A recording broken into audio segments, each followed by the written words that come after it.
वसुदेवसुतं देवं कंसचाणूरमर्दनं देवकी परमानन्दं कृष्णं वन्दे जगद्गुरुम्।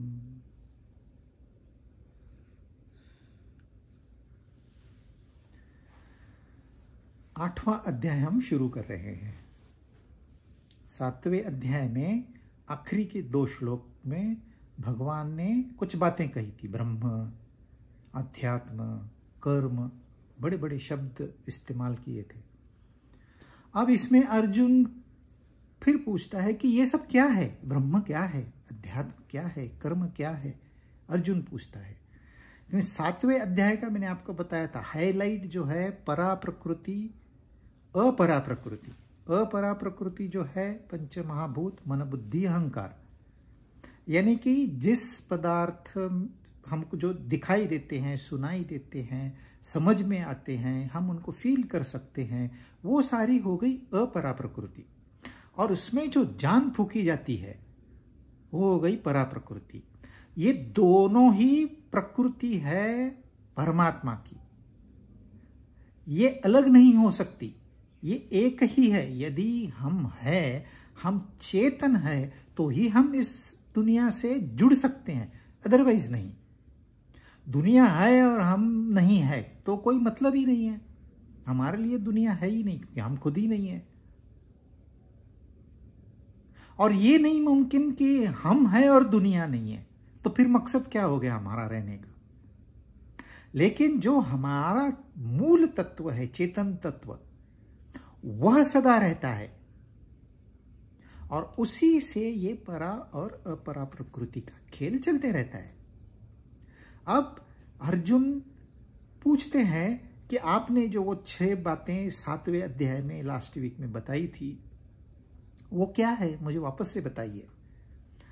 अर्जुन उवाच, श्लोक 1 और 2 साथ में, किम तद ब्रह्म किम अध्यात्मम किम कर्म पुरुषोत्तम आदिभूतं च किम प्रोक्तम आदिदैव किम दैवं किमुच्यते आदियज्ञ कथं कोत्र देहेऽस्मिन् मधुसूदन प्रयाण काले च कथं ज्ञेयोऽसि नियतात्मभिः।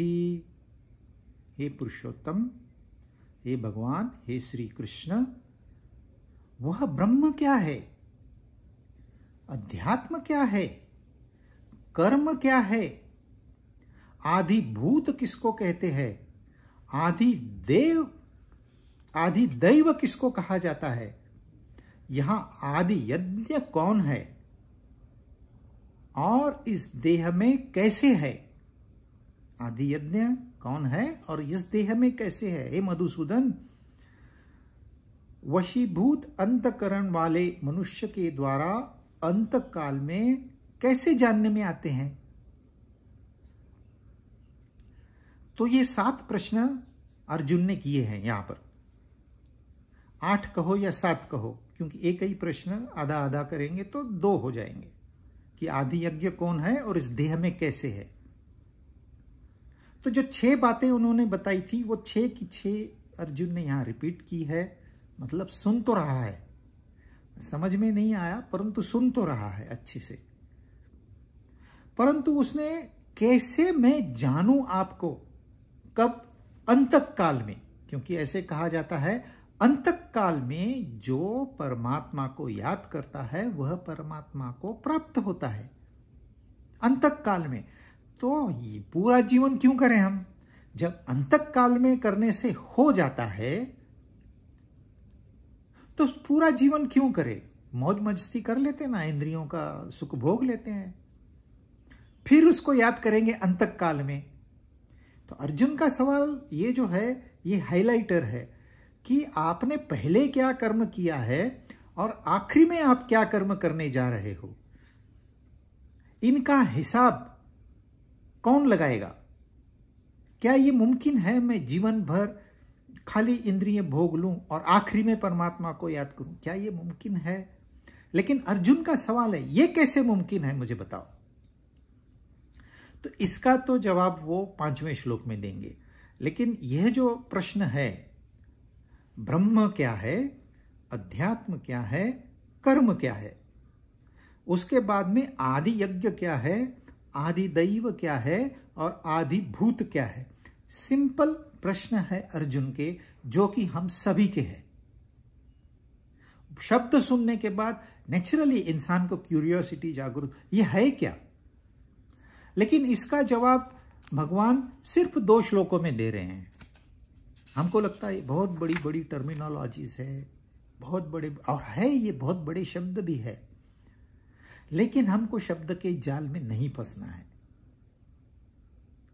हमको इसमें से अपने लिए क्या श्रेष्ठ है उसको चुनना है, पर समझना सभी को है। चुनेंगे किस में से?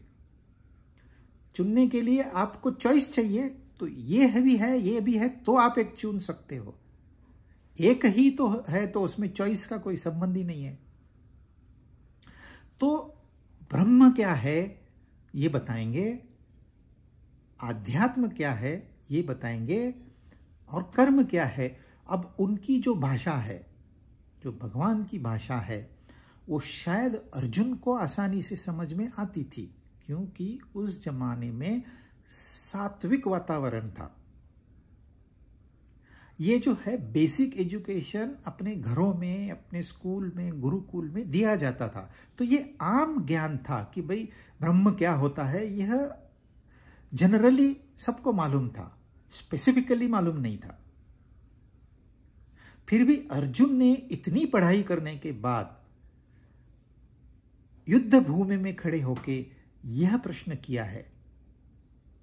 तो उसका बताते हैं 30वें श्लोक में, अक्षरम ब्रह्म परमम स्वभावोध्यात्म उच्यते भूत भावो भत्करः विसर्ग कर्म सन्नितः।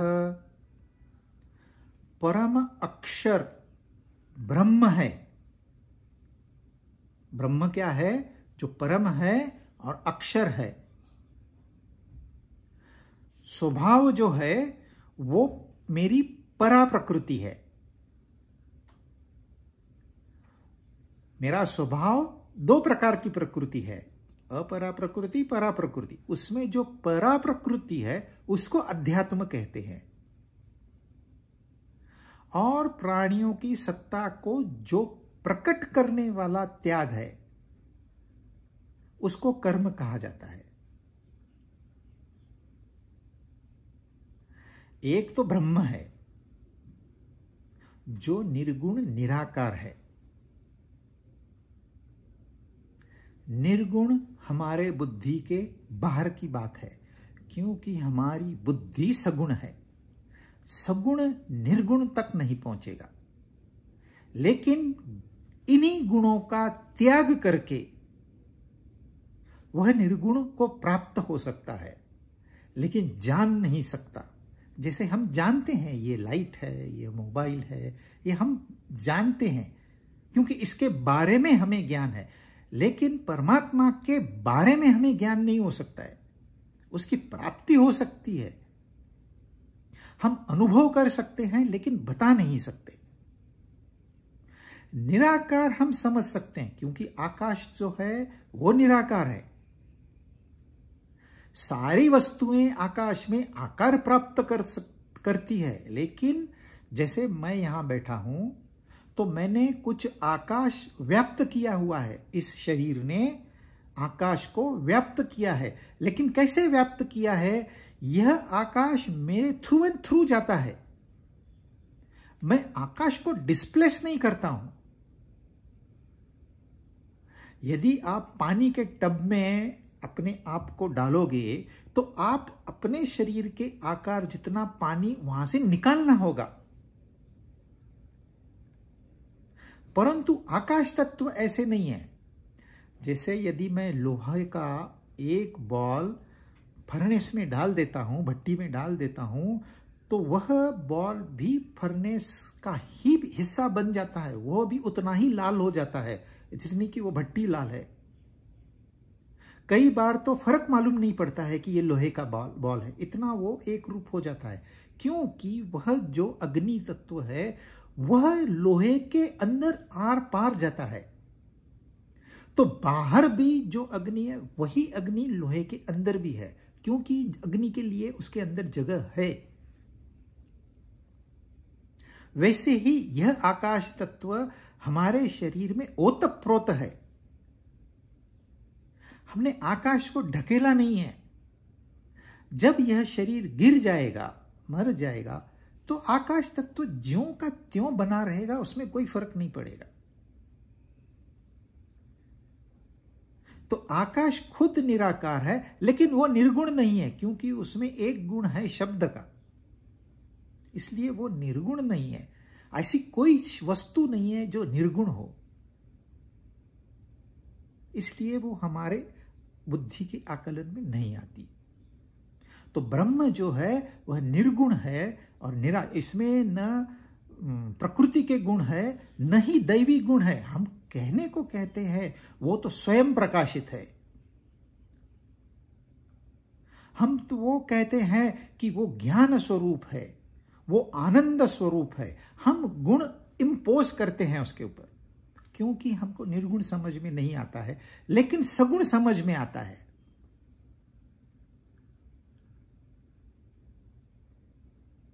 तो ब्रह्म जो है वह अक्षर है। अक्षर का मतलब जिसका कोई क्षर नहीं होता है, जिसका कोई नाश नहीं होता है, जिसमें कोई परिवर्तन नहीं होता है, जिसमें कोई बदलाव नहीं आता है। आकाश में इतने सारे बादल घूम रहे हैं, इतनी सारी बारिश हो रही है, तो क्या आकाश गीला हो गया? फिर आप देखिए कनाडा में इतनी फायर लगी हुई है जंगलों में, सरकार ने कह दिया ये हमारे बस की बात नहीं है, हम इसको कंट्रोल नहीं कर सकते। लेकिन क्या उस अग्नि से आकाश को कोई फर्क पड़ता है? वैसे ही यह जो ब्रह्म है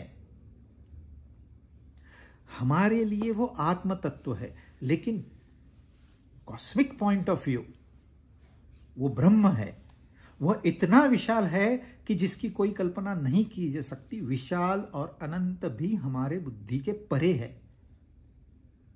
तो जो इंद्रिय मन बुद्धि के परे है, लेकिन जो इंद्रिय मन बुद्धि को चेतना प्रदान करता है वह ब्रह्म है, चेतन तत्व है। वह निर्गुण निराकार, इसका मतलब वो कोई डेड एंटिटी नहीं है। वह ईश्वर भी है, वह नियंता भी है। बहुत बार निर्गुण निराकार और ब्रह्म को मानने वाले ये कहते हैं कि ये वो ऐसे एक्सप्लेन करते हैं जैसे कुछ नहीं होना वह ब्रह्म है। ऐसे नहीं है। यह जो सारी सृष्टि बनी हुई है ये ब्रह्म के सिवा और कुछ नहीं है, लेकिन ये ब्रह्म का एक छोटा सा रूप है, सुई के नोक जितना हमारे लिए।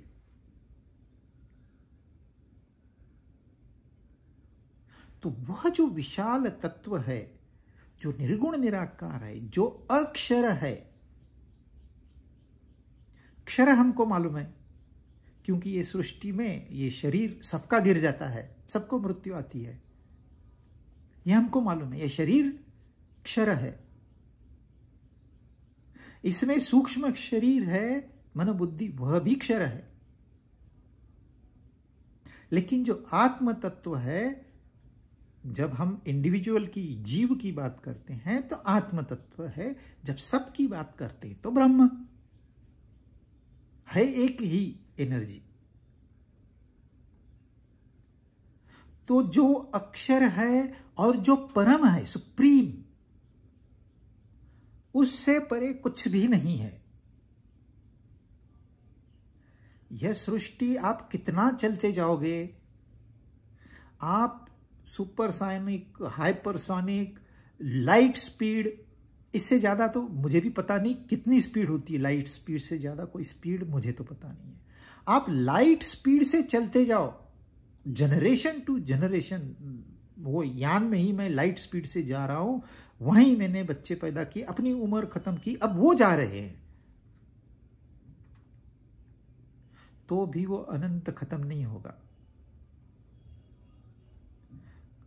वो कल्पना भी नहीं कर सकते, इसलिए वह सुप्रीम है, परम है।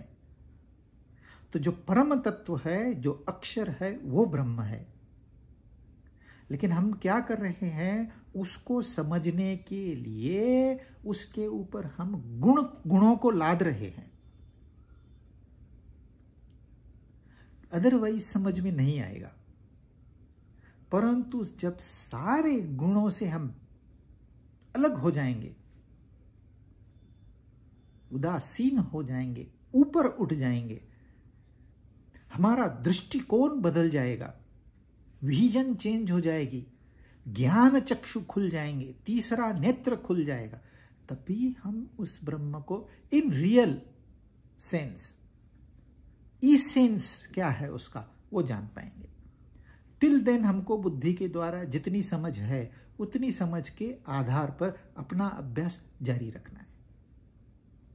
उसकी ही एक प्रकृति है जिसको अध्यात्म कहते हैं।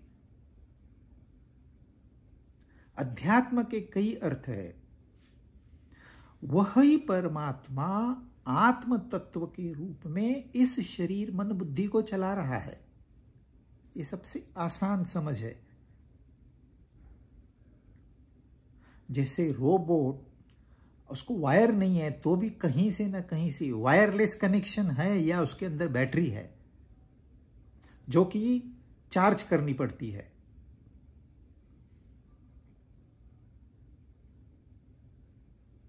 लेकिन हमको किससे कनेक्शन है? कोई कनेक्शन दिखाई तो नहीं देता है। कोई मोबाइल में आप कोई वेबसाइट को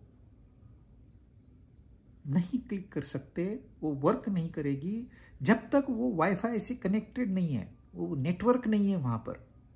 नेटवर्क हमको दिखाई नहीं देता है, लेकिन जब मोबाइल काम करता है, नए नए चित्र दिखाता है, तो हम ये समझ जाते हैं कि यह मोबाइल नेटवर्क से कनेक्टेड है। दूसरा कोई इसका प्रूफ नहीं है। वैसे ही हम उस ब्रह्म से कनेक्टेड है क्योंकि हम जीवित है। मैं बात कर रहा हूं, आप सुन रहे हो, हम हैं। जीवित भी छोड़ दीजिए, हम हैं। हम मतलब सिर्फ ये शरीर नहीं, सिर्फ ये मन नहीं, सिर्फ ये बुद्धि नहीं, इसके अलावा हम हैं। यह प्रूफ है कि वो है। इसका अभ्यास करना, इसको कहते हैं अध्यात्म। मैं कौन हूं, मैं कहां से आया, मैं क्यों आया, क्या मकसद है, ये सारी सृष्टि की रचना किसने की, क्यों की। जब तक मेरे आंख में ज्योति है, प्रकाश है, और सामने वाले वस्तु पर प्रकाश है सूर्य का, तभी मैं उसको देख पाता हूं, अन्यथा नहीं। वस्तु है, सूर्य का प्रकाश या प्रकाश नहीं है तो मैं वस्तु को नहीं देख पाऊंगा। वस्तु है, सूर्य का प्रकाश है, लेकिन मेरी आंखें बंद है तो भी मैं नहीं देख पाऊंगा। तो वह रोशनी और यह रोशनी, इन दोनों का मिलाप उस वस्तु से होगा तो ही मैं देख पाऊंगा। वैसे ही जिस ब्रह्म तत्व के आधार से मैं बात कर रहा हूं, उसी ब्रह्म तत्व के आधार से आप सुन रहे हो, देख रहे हो। वह तत्व एक ही है। अगर एक नहीं होता तो मेरी भाषा और होती, आपकी भाषा और होती। मैं कहता कुछ और आपके समझ में आता और कुछ। तो दो ब्रह्म नहीं है, दो आत्मा भी नहीं है। कहने को आत्मा अलग अलग हो दिखती है नहीं, वही तत्व है, वही नेटवर्क है। आप 10 मोबाइल यूज कर रहे हो, नेटवर्क एक ही है।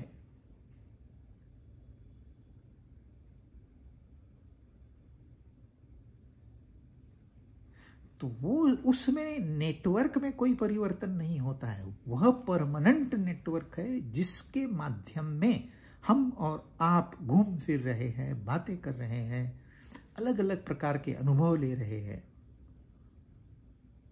और वही तत्व इन इसेंस में हूं। यह अभ्यास करना अध्यात्म है।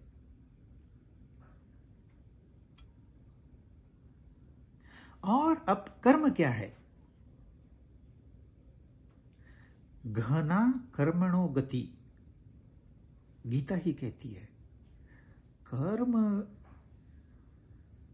बहुत कम लोग जानते हैं कि कर्म क्या है। कितने अध्याय हमने 6 अध्याय किए हैं कर्म के बारे में, लेकिन कितने लोग कर्म को समझ पाते हैं, जी पाते हैं, एक्सप्लेन कर पाते हैं। हमको लगता है अरे ये क्रिया ही कर्म है,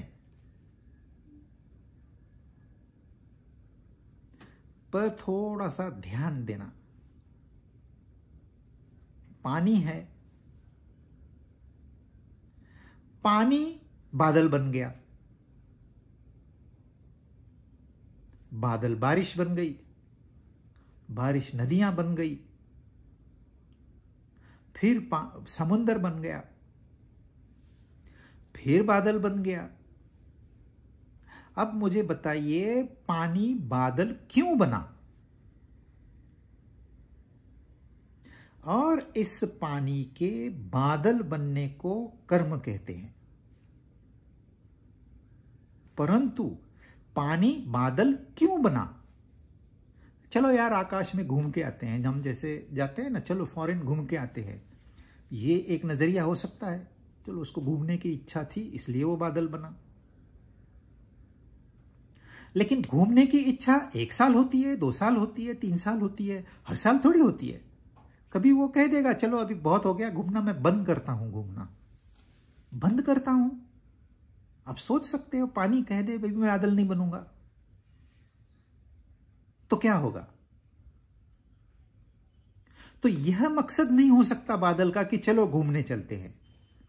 मतलब उसकी इच्छा नहीं है, कामना नहीं है, फिर क्यों बादल बना वो? क्योंकि यदि वो बादल नहीं बनेगा तो बारिश नहीं होगी, बारिश नहीं होगी तो बर्फ नहीं जमेगी, बर्फ नहीं जमेगी तो नदियां नहीं बहेगी, नदियां नहीं बहेगी तो जीव नहीं रहेंगे। तो कुछ मकसद था तभी पानी बादल बना।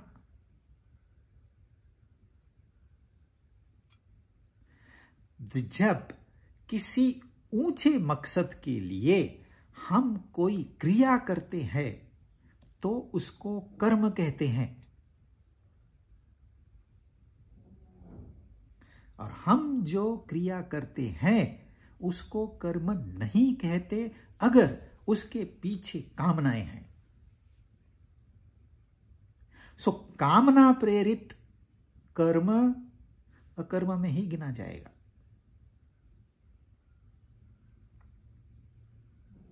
सब लोगों के पास कार है, मुझे भी कार लेनी है, मैं अभी ओवर टाइम करूंगा, रोज 2 घंटे ओवर टाइम करूंगा और वो पैसे साइड में करूंगा, जमा करके मैं कार लूंगा। यह एक दृष्टिकोण है।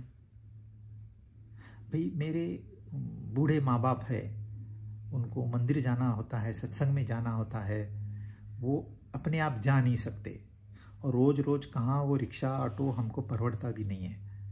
उनके लिए चलो एक छोटी कार ले लेते हैं, थोड़ी मेहनत करनी पड़ेगी, मैं कर लूंगा। यह दूसरा दृष्टिकोण है।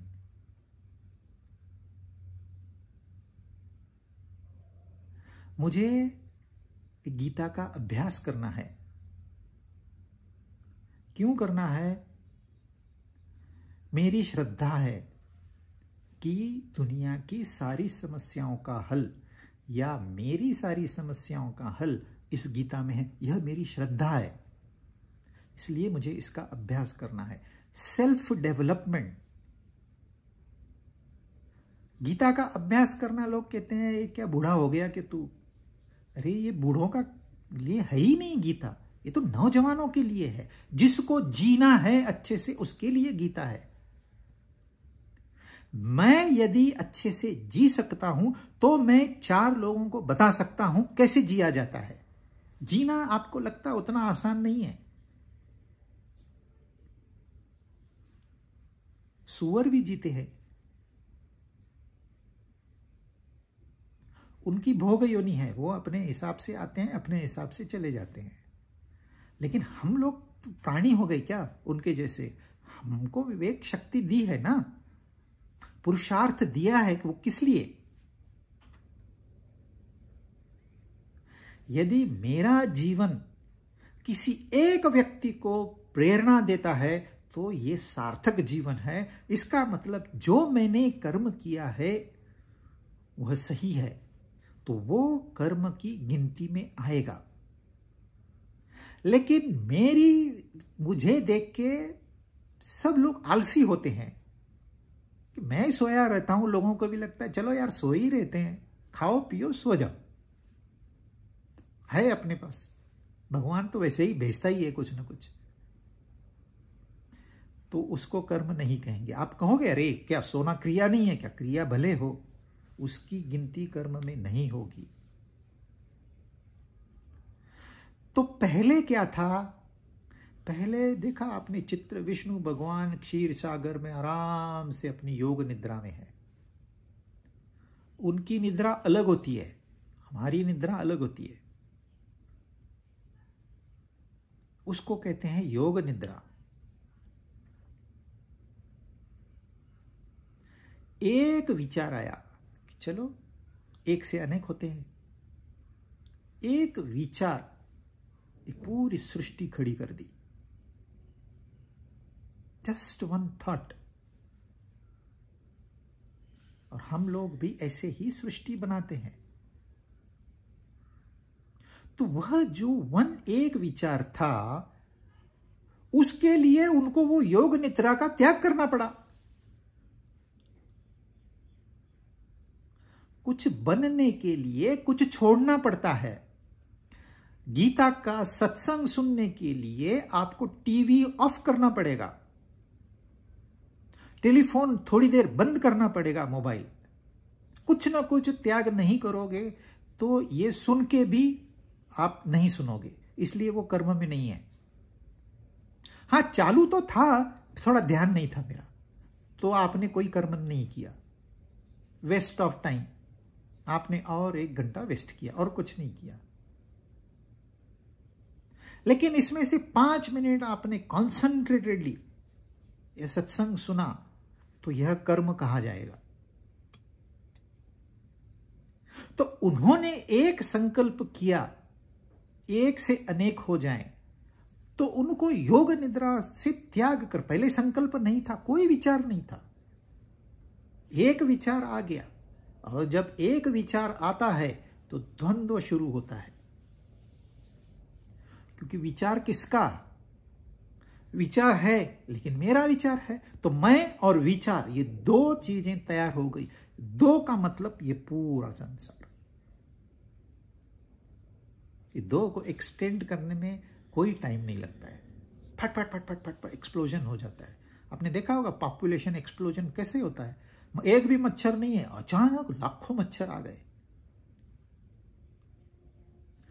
एक जंगल में तो मच्छरों ने एक भैंसे को खत्म कर दिया, उसको मार दिया, इतनी उनकी पॉपुलेशन हो गई।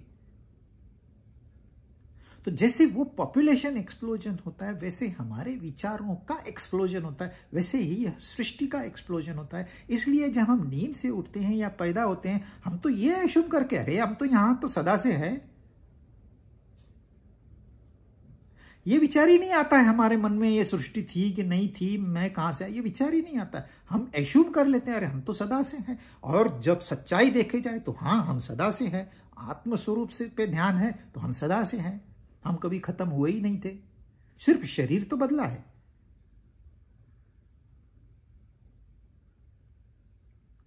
जब कृष्ण भगवान ने अपनी प्रजा को मथुरा से नींद में उठा के द्वारका में लाया, और जब वो द्वारका में पूरी नई नगरी थी, उठे तो ऐसे व्यवहार किया उन्होंने जैसे हम सदा से यहीं पर है। उनको पता ही नहीं चला, पहले हम मथुरा में थे, अचानक क्या हो गया, वो मथुरा को क्या हो गया, वो कहां चले, उन्होंने ये सोचा ही नहीं। जो कारपेंटर था कारपेंटरी करने लगा, जो स्मिथ था वो स्मिथी करने लगा, जो घोड़े चराता था वो घोड़े चराने लगा, जो गाय चराता था वो गाय चराने लगा। जैसे ऐसे आए जैसे कुछ हुआ ही नहीं। ऐसे ही हम सृष्टि में आते हैं, हमको लगता है हम तो यहां सदा से है। बच्चों को सामने मोबाइल डाल दो, यू ऐसे उठाएंगे जैसे वो जानते हैं। हमको सीखने में कितना समय गया। यह तो क्षुल्लक ज्ञान है, गिनती में भी नहीं आता है। लेकिन वह ज्ञान हमें है क्योंकि हम वह है। तो हम ध्यान से बाहर जब आते हैं तब इस सृष्टि का निर्माण होता है। ध्यान में कोई विचार नहीं था, फिर विचार आ गया। विचार आ गया तो मैं और विचार दो पैदा हो गए, दो पैदा हो गई, सारी सृष्टि पैदा हो गई। तो इसको कहते हैं कर्म। तो हमारे लिए क्या कर्म हुआ? हमारे लिए एनी डेवलपमेंट एक्टिविटी। मैं गीता का प्रवचन करता हूं तो मैं इसमें से सीखता हूं,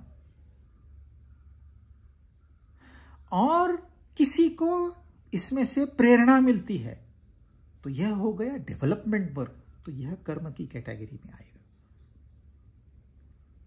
यही अगर मैं एंटरटेनमेंट शो चलाता हूं, पैसे कमाता हूं, तो यह तो व्यर्थ है। नाम गीता का है, भले आधार गीता का है, बट मैं तो प्रोफेशन कर रहा हूं।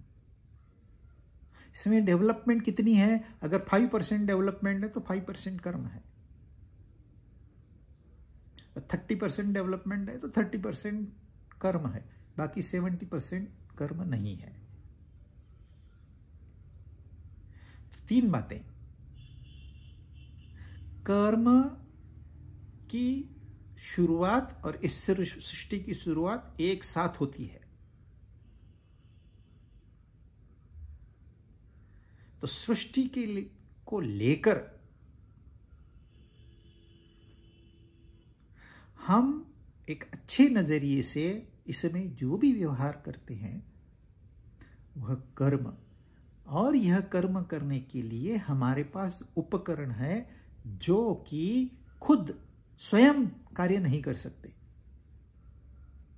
तो उनको एक एनर्जी सोर्स जो है वह है अध्यात्म। और उस सोर्स का भी जो सोर्स है, जो सुप्रीम है, जो अक्षर है, आप कितनी भी उसमें से एनर्जी निकालो कभी खत्म नहीं होने वाली। खत्म तो छोड़ो, कम नहीं होने वाली। वह अक्षर तत्व ब्रह्म है। अब चौथा श्लोक। आदिभूतम क्षरो भावः पुरुषश्चादिदैवतम् आदियज्ञो हमेवात्र देहे देहभृतां वर। हे देहधारियों में श्रेष्ठ अर्जुन, क्षर भाव, हमने अक्षर भाव को सुना। यह क्षर भाव यानी कि नाशवान पदार्थ, उसको कहते हैं आदिभूत। पुरुष अर्थात हिरण्यगर्भ अर्थात ब्रह्मा, ब्रह्मदेव। ब्रह्म नहीं, ब्रह्म अलग है, ब्रह्मन भी कहते हैं उसको, वह अलग है, ब्रह्मा अलग है। वह है आदि दैव। और इस देह में मैं ही, कौन कह रहा है? ये भगवान कह रहे हैं। जो अंतर्यामी रूप से हमारे अंदर है वह भगवान ही है। वही हमें दिशा देता है, वही हमें बताता है आनंद। मुझे आनंद चाहिए। हम कहते हैं ना, अरे भाई ये सारी संसार मैं सब छोड़ने को तैयार, मुझे शांति चाहिए, परम शांति चाहिए। वह है, वही, उसको ही यहां आदि यज्ञ कहा है।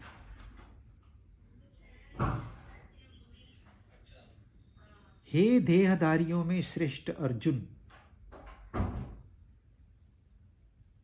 अर्जुन ने जब बात की थी कृष्ण से तो दो नाम लिए थे, पुरुषोत्तम और मधुसूदन। मधुसूदन मैंने आपको बताया था, मधु जो हमारे राग है, इच्छाएं हैं, उनका जिसने खात्मा किया है वह मधुसूदन है। और पुरुषोत्तम जो सबसे उत्तम है, जो सबसे परे है, जिसको हम नहीं जान सकते परंतु है, वह पुरुषोत्तम है। और यहां कृष्ण भगवान उसको, अर्जुन को देहधारियों में श्रेष्ठ कह रहे हैं, सुपरलेटिव डिग्री। देहधारी कितने हैं, प्राणी भी है, लेकिन हम उनका यहां चर्चा नहीं करेंगे। लेकिन कितने मनुष्य है, 7 बिलियन, उनमें श्रेष्ठ अर्जुन। क्यों श्रेष्ठ है भाई इतना? क्योंकि अर्जुन सीधा साधा था, उसको जैसे बताओ वो करेगा। पॉलिटिक्स नहीं था उसके जीवन में कोई भी। फिर वो योद्धा था, महान योद्धा था, क्योंकि अर्जुन के माध्यम से ही अधर्म को मिटा सकते हैं। कृष्ण भगवान स्वयं कुछ नहीं करते, वो किसी न किसी माध्यम से काम करवाते हैं। तो अर्जुन सर्वश्रेष्ठ योद्धा था, दूसरी बात। तीसरी महत्वपूर्ण बात, उसने कृष्ण के आगे अपने आप को समर्पित कर दिया। कृष्ण अभी तू बता, मुझे तो कुछ समझ में नहीं आता है। हम में से कितने लोग कहते हैं मुझे समझ में नहीं आता है, तू बता। नहीं, अरे मैं जानता हूं। हमको क्या बुद्धि है क्या, बाल सफेद ऐसे ही किए क्या हमने? हमारा एटीट्यूड है मैं जानता हूं। यह सबसे घातक एटीट्यूड है। और ऐसे देहधारियों में जो इंसान कहता है मैं नहीं जानता, भगवान मैं तेरी शरण में आता हूं, कोई नहीं है आसपास में, मैं किसको नहीं पूछ सकता, मैं तेरी शरण में आता हूं, तू ही मुझे दिशा दे। और मैं आपको गारंटी से ये, इफ यू आर सिंसियर तो आपको दिशा मिल जाएगी। वह दिशा वही देता है। अब ये अर्जुन ने तो साक्षात कृष्ण को सामने देखा था, हमने तो नहीं देखा है, और समर्पण किया था, इसलिए वह श्रेष्ठ है। और क्या उसको मस्का लगा रहे कृष्ण भगवान? नहीं, वो तो फिर स्वार्थ हो गया।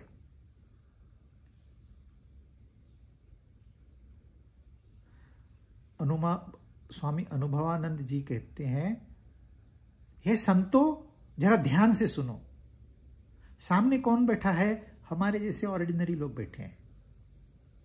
हम संत कभी से हो गए,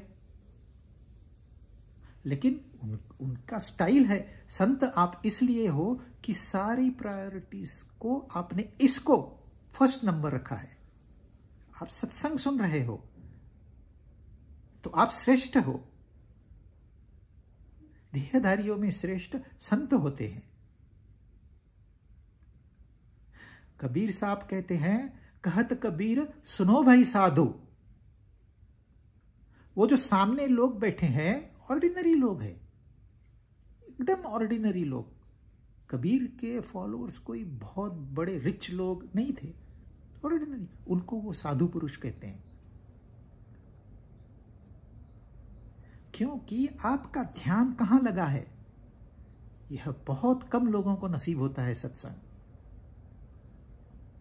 जय कृष्णमूर्ति यहां नहीं थे, वो तो बाहर देश में थे, लेकिन वो सामने वाले को सर कहते थे। अब कौन सर है? वो इंटरव्यू लेने आया हुआ रिपोर्टर सर है कि ये सर है? सर उसको सर कह रहे हैं, और ज्यादा लोग रहेंगे तो सरस कहेंगे, वो प्लूरल यूज करेंगे। क्यों? आप श्रेष्ठ हो। सर का मतलब श्रेष्ठ, श्रेष्ठी। उससे ही हम सेठ बनाया है हम लोगों ने। तो इसमें स्वार्थ नहीं है, लेकिन इसमें परमार्थ जरूर है। क्योंकि आप डटे रहोगे सत्संग के साथ में तो कल्याण निश्चित है।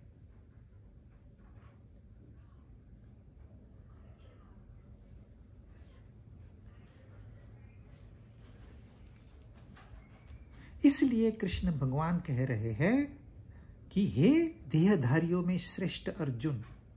देखिए, आप यंगस्टर से यदि काम कराना चाहते हैं तो बहुत आसान तरीका है, उनकी झूठी तारीफ कर दो, उनको चने के पेड़ पे चढ़ा दो। अरे यू आर सो ब्रिलियंट, एकदम फूल जाएंगे।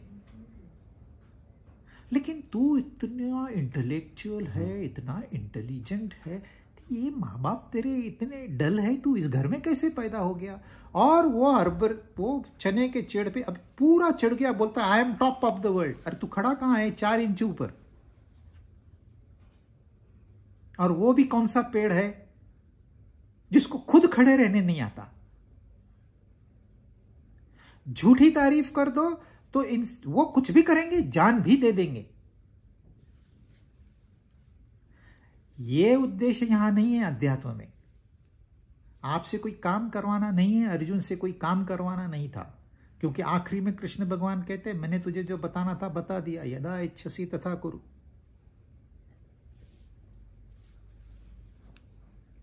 और धर्म की स्थापना करना ये कोई स्वार्थी कार्य नहीं है। इससे बड़ा कोई कार्य ही नहीं है। वह कर्म की भाषा में आता है।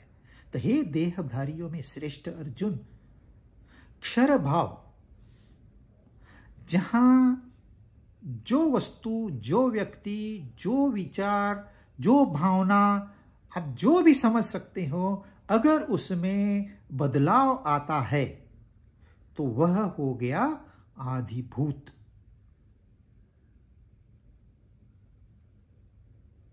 यानी कि ये सारी नाशवान सृष्टि जो कि पंच महाभूतों से बनी हुई है,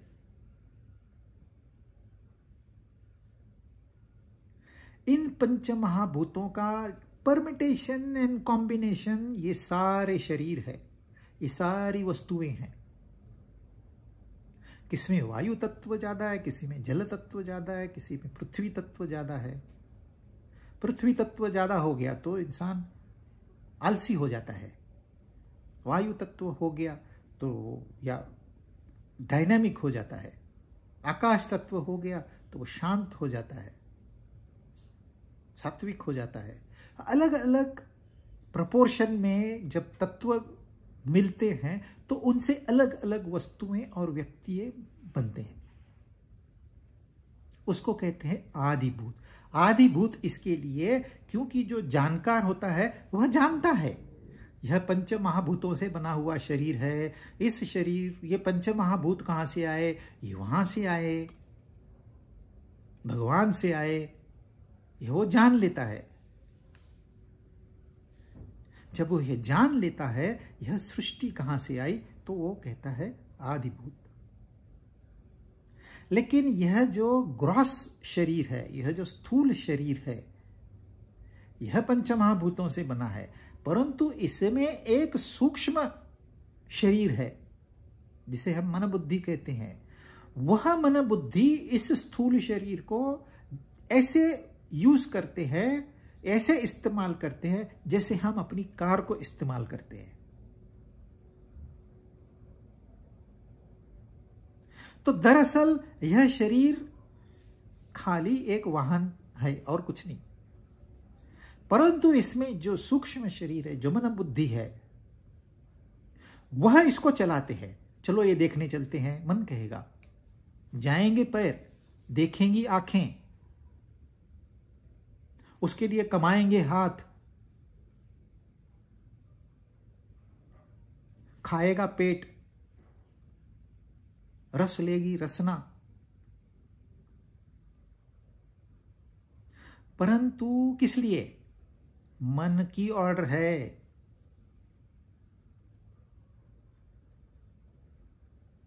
मन ऑर्डर नहीं करेगा तो शरीर नहीं कहीं जाएगा, न कुछ देखेगा न कुछ सुनेगा। तो जो यह मन है और बुद्धि है यानी कि सूक्ष्म, यह भी सूक्ष्म पंचमहाभूतों से बना हुआ है। सो पंचमहाभूत सूक्ष्म रूप से स्थूल रूप होके शरीर बनता है, और जो वो सूक्ष्म रूप में होते हैं तो मन बुद्धि बनता है। अब यह जो हमारी मन बुद्धि है, जिसको हम मैं समझते हैं, जो पढ़े लिखे लोग हैं, जो जानकार नहीं है वो तो शरीर को ही मैं समझते हैं, लेकिन जिन्होंने थोड़ा बहुत अभ्यास किया है वो तो नहीं नहीं नहीं नहीं, ये शरीर तो एक वाहन है, मैं मन हूं। वह जो मन है जिसमें विचार पैदा होते हैं, मन यानी कि मन बुद्धि, जिसमें विचार पैदा होता है, पहला विचार यहीं आया, फिर विचारों के पुंज तैयार होते हैं। अच्छे हैं बुरे हैं वो यहां का विषय नहीं है। उन विचारों के समूह को आदि दैव कहते हैं, क्योंकि वह विचारों से सब कुछ बनता है। यह मकान मैंने बनाया क्वेश्चन मार्क। चलो बन गया, मैं कारण था, कौन, किसने बनाया? क्या ये शरीर ने बनाया? नहीं, फिर भी हम कहते हैं मैंने बनाया। कौन है ये मैं? तो यह जो सूक्ष्म शरीर है अंदर, मैंने अपने दिमाग से इसका लेआउट बनाया। मुझे ना ये कलर बहुत अच्छा लगता है, इसलिए मैंने पर्दों में डाल दिया, फ्लोर में डाल दिया, छत पे डाल दिया। यह जो मैं है, जो इसने इस घर को बनाया, वह ब्रह्मदेव है जिसने सारी सृष्टि को बनाई। जैसे मैंने अपना जगत बनाया है, वैसे ही ब्रह्मा ने उसका जगत बनाया है। उसी ब्रह्मा को हिरण्यगर्भ भी कहते हैं। जब आप कलश पूजा करते हो, कलश होता है शरीर, और उसमें जो या तो ग्रेन्स भरते हैं या जल भरते हैं, वह हो गया सूक्ष्म शरीर। तो वो कलश हो गया ब्रह्मा का प्रतीक। ब्रह्मा दिखाई नहीं देता है, सूक्ष्म शरीर नहीं दिखाई देता। आपके विचार, मेरी तो बहुत इच्छा है मैं इस जगह पे घूमने जाऊं। कहां है तेरी इच्छा, जरा निकाल के तो बता। नहीं, वो दिखाई नहीं देगी। मन ही सूक्ष्म है तो उसके विचार तो सूक्ष्म ही होंगे। किसको दिखा सकते हो आप? आंखें स्थूल है, स्थूल सूक्ष्म को नहीं देख सकती, सूक्ष्म स्थूल को जान सकता है। मन जानता है आंखें हैं, मन जानता है कान है, मन जानता है 10 इंद्रियां है, परंतु इंद्रियां मन को नहीं जान सकती। तो वह जो सूक्ष्म शरीर है वह है आदि दैव। इतना उन्होंने यहां एक्सप्लेन नहीं किया है, लेकिन नहीं समझेंगे तो हम भी ऐसे आगे निकल जाएंगे, अनाड़ी के अनाड़ी रह जाएंगे। क्योंकि एक शास्त्र नहीं है। अब 700 श्लोकों में क्या क्या बताएंगे वो। तो ये समझने के लिए और भी तो शास्त्र पढ़ने होते हैं। तो कोई जानकारी किसी ग्रंथ में है, कोई जानकारी किसी ग्रंथ में है, इसको सब जोड़ के हम अभ्यास करेंगे तो ये पता चलता है कि आदि दैव कौन है।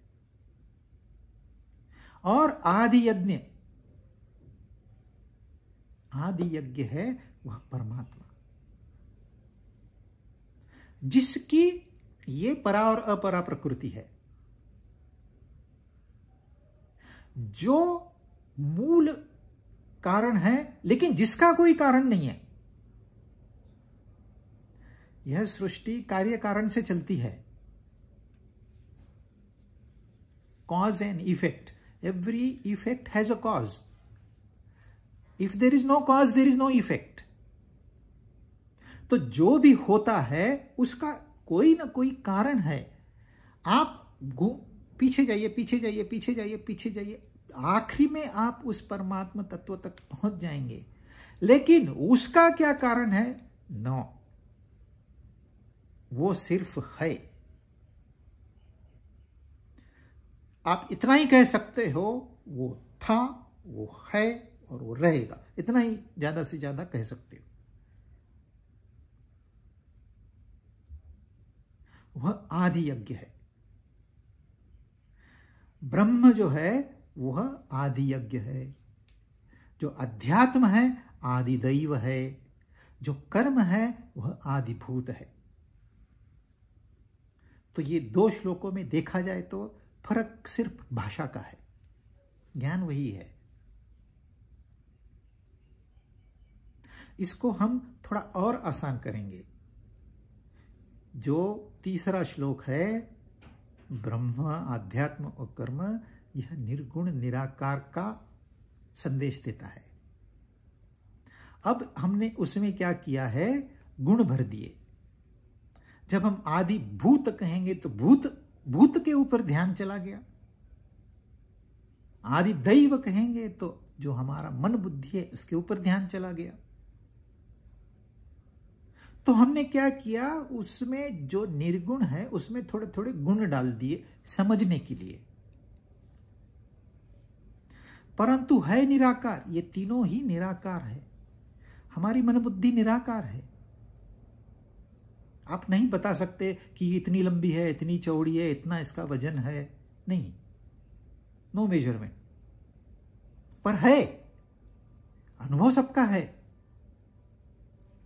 आप अनुभव करते हो उसको, इसलिए है। तो आप बताते हो ऐसे ऐसे मैंने अनुभव किया, मुझे ना इतना अच्छा लगा, इतना अच्छा लगा, क्या बताऊं। वो सामने वाला समझ जाता है, लेकिन आपके शब्दों में वो ताकत नहीं है जो आपको कहना है। लेकिन कुछ ना कुछ गुण डाल के हम उस निर्गुण को समझने की कोशिश करते हैं। तो यह जो श्लोक है 34, यह सगुण निराकार का वर्णन करता है। वो ब्रह्म, ये परमात्मा, ऐसे समझ लीजिए।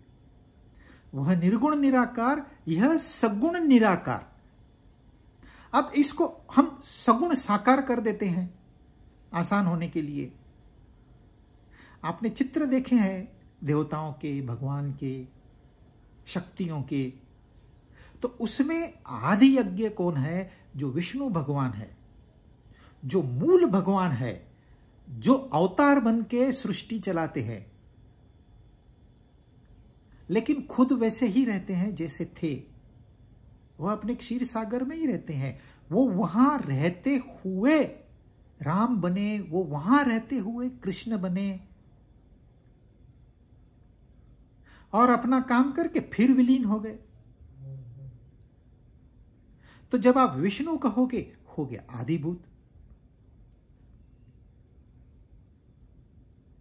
यानी हमारा जो आत्म तत्व है वह विष्णु, उस दिखाई नहीं देता, सुनाई नहीं देता, समझ में नहीं आता, फिर उसको विष्णु का रूप दे दिया।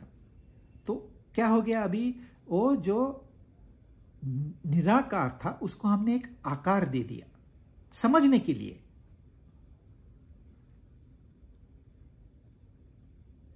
और जो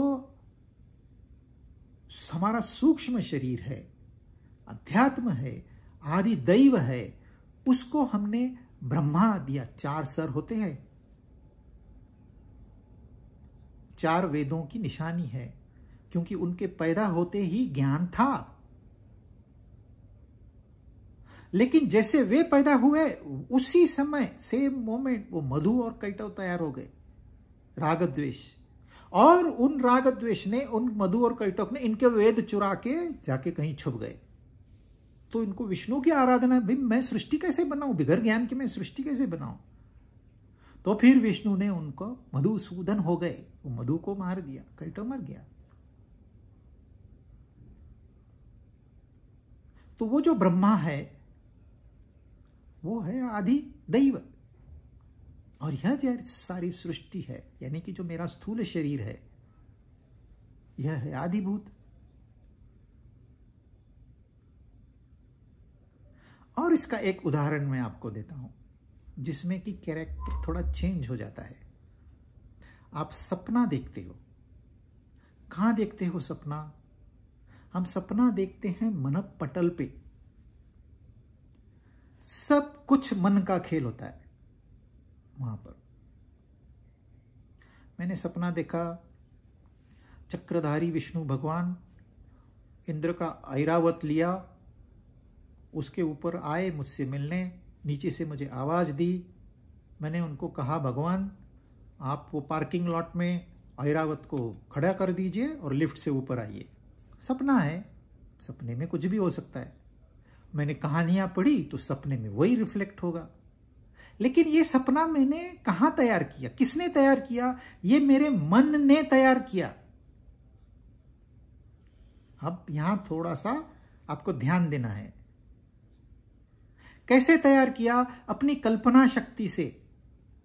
मैंने कल्पना की, विष्णु भगवान की कल्पना की, ऐरावत की कल्पना की, पार्किंग की कल्पना की, लिफ्ट की कल्पना की। और जो यहां वो मुझे विष्णु तैयार हो गए, हाथी तैयार हो गया, वह सपने में रियल थे। जो सपना देखता रहा था, मैं तो अब जागृत में हूं, जब वो सपना देख रहा था तब वो रियल थे। अब वो रियल नहीं है, लेकिन उस समय रियल थे, बने हुए थे। तो अब क्या हुआ है? मन जो कि पहले आदिभूत था, सूक्ष्म शरीर में मन है, वो अभी आदि यज्ञ हो गया सपने में। मन ने वो पोजीशन ले ली क्रिएटर की, परमात्मा की, भगवान की। कल्पना है ये सब। और फिर अपनी कल्पना से ये सृष्टि निर्माण की, सपने की। वह जो कल्पना है वो हो गई आदिदैव। और जो वो निर्मिति थी वह हो गया आदिभूत।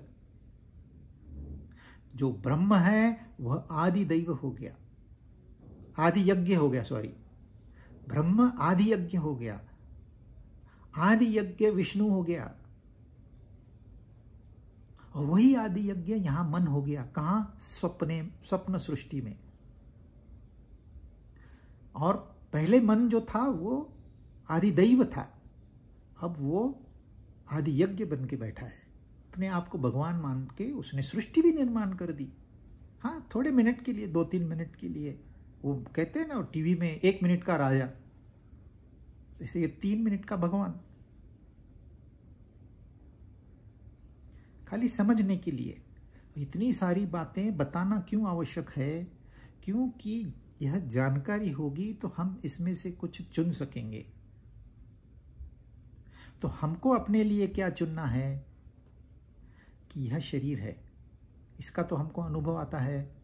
हम अभी जागृत स्थिति में है, इसका अनुभव आ सकता है। अब इसके अंदर मन है, यह अनुभव हम कर सकते हैं। लेकिन इसको चलाने वाला आत्मा, इसको हम अनुभव नहीं कर सकते। परंतु शरीर भोग लेता है संसार से, भोगों के साथ दुख भी लेता है। इंद्रियां विषयों से जुड़ी हुई है, इंद्रियों को विषयों का ज्ञान, विषयों का सुख, विषयों का दुख मिलता है। मन को रिश्तेदारी में वो उलझता है, तो भावना का सुख मिलता है, भावनाओं का दुख मिलता है। बुद्धि को मान सम्मान मिलता है तो बड़ा अच्छा लगता है, अपमान जब हो जाता है तो बड़ा बुरा लगता है। तो बुद्धि का भी सुख दुख है। परंतु आत्मा में सुख दुख नहीं है, आनंद है, शांति है, ज्ञान है, प्रकाश है। और ये सब हमको चाहिए। इसके ऊपर आपने ध्यान देना है। ये सब हमको चाहिए। हमको ऐसी स्थिति चाहिए जिसमें दुख कभी आए ही नहीं। क्यों? क्योंकि हम आत्म स्वरूप है। वह आत्मा है, इसका क्या प्रूफ है?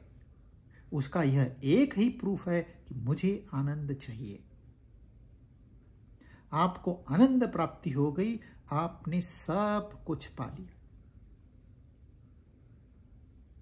बाकी नेक्स्ट टाइम।